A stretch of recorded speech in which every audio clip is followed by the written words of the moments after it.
This isn't just history. It's how freedom got four wheels, a roaring heart, and a name that would echo for generations. This is the story of the Ford Mustang, the car that didn't just define an era, it created one. The birth of a dream. It's the early 1960s. America is changing, fast. The war is behind, rock and roll is alive, and the open road becomes a new kind of frontier. Young people crave freedom. They want to go faster, live louder, dream bigger. And somewhere inside the Ford Motor Company, one man feels that pulse stronger than anyone else, Lee Iacocca. He isn't thinking about building just another car. He's thinking about creating a movement. In 1962, Ford was seen as a brand for parents, safe, conservative, predictable. But Iacocca saw the youth revolution coming.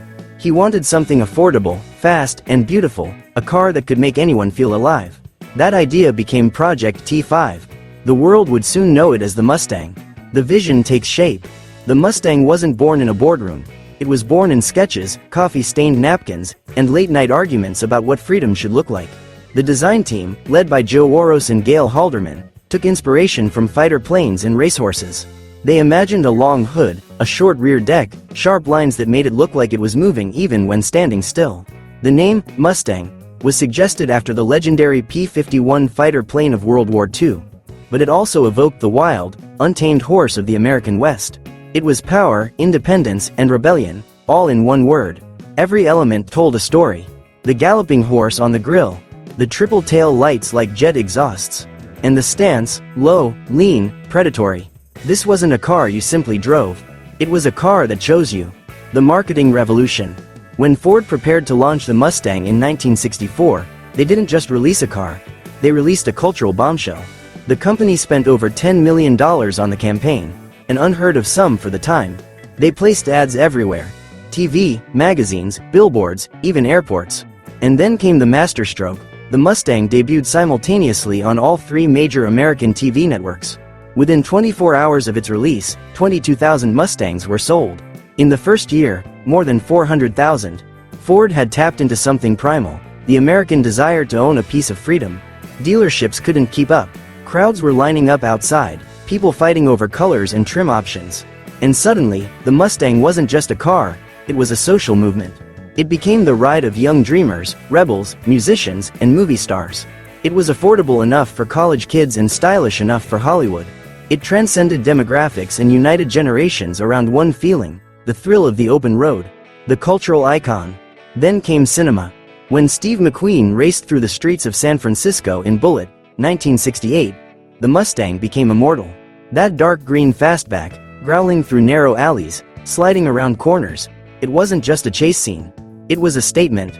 The Mustang became the face of cool, confidence, and danger. It was freedom wrapped in steel. From music videos to posters on teenage bedroom walls, the Mustang became the American dream on wheels, the idea that if you worked hard enough, you could have your own slice of power, beauty, and control. The design philosophy.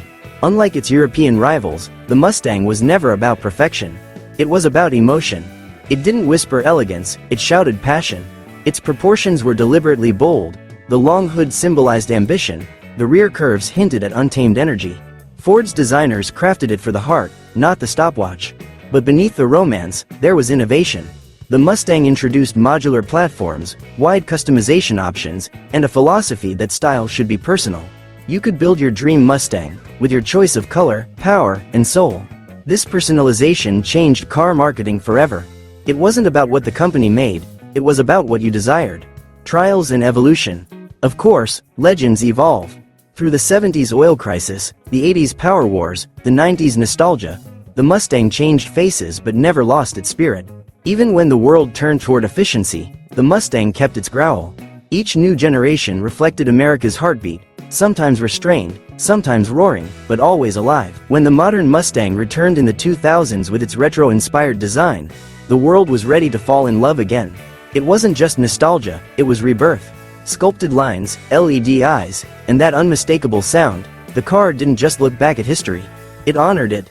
The Mustang became global, from highways in Texas to streets in Tokyo. It symbolized the universal language of speed, emotion, and design.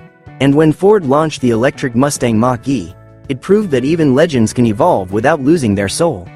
The Ford Mustang isn't just a car, it's a feeling. It's that moment when you turn the key and the world around you fades. When the road ahead becomes infinite.